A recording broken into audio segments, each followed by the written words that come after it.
ওমানের সালালাহ অঞ্চল মরুর দেশে যেন সবুজের হাতছানি। দূর থেকে মনে হয় যেন সবুজের গালিচা বেছানো। জলাধার আর প্রকৃতির অপার সৌন্দর্য পর্যটকদের আকর্ষণ করে। ছুটির দিনে স্থানীয়দের পাশাপাশি পরিবার বন্ধু-বান্ধব নিয়ে সেখানে ভিড় জমান প্রবাসী বাংলাদেশিরাও।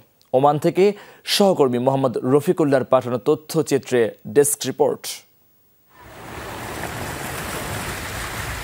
ঘন সবুজে ছেয়ে আছে বিস্তীর্ণ অঞ্চল। বালুর রাজ্য ওমানে এমন সবুজের সমারোহ সৃষ্টি করেছে বিস্ময়। বলছি ওমানের অন্যতম পর্যটন নগরী সালালার কথা। ওমানের রাজধানী মাস্কাট থেকে প্রায় ১১০০ কিলোমিটার দূরে সালালা অঞ্চল। সবুজ ল্যান্ডস্কেপ, সুগন্ধি লোবান গাছ আর রেইন ফরেস্টের কারণে জায়গাটি যেন পৃথিবীর বুকে স্বর্গ। এরই মধ্যে পর্যটকদের কাছে জনপ্রিয় হয়ে উঠেছে সালালা। বর্ষা মৌসুমে এখানে ভ্রমণে আসেন সবচেয়ে বেশি ভ্রমণ পিপাসু। অনেক দূর থেকে এখানে এসেছি, আরো বিশ্বের অনেক জায়গা ভ্রমণ করেছি, কিন্তু সালালার মতো সুন্দর জায়গা খুব কমই দেখেছি। সারি সারি পাহাড় দেখলে মন ভালো হয়ে যায়।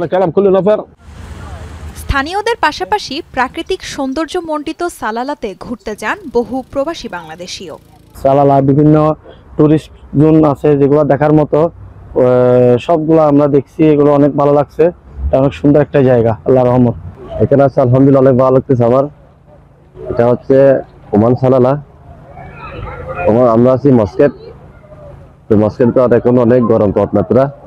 তো এটা আমাদের এই সালাটা, এই দৃশ্যটা আমাদের অনেক সুন্দর লাগছে। সবুজে ঘেরা সালালা শুধু প্রাকৃতিক সৌন্দর্যের কারণেই জনপ্রিয় নয়। এই ভূমিতে রয়েছে বিখ্যাত নবী হযরত ইমরান আলাইহিস সালাম সহ আরও কয়েকজন নবীর সমাধি। বাড়তি পাওয়া হিসেবে রওজা জিয়ারতের মাধ্যমে ভ্রমণ শেষ করেন মুসলিম পর্যটকরা। তাজরিয়ান সোবহান, যমুনা নিউজ।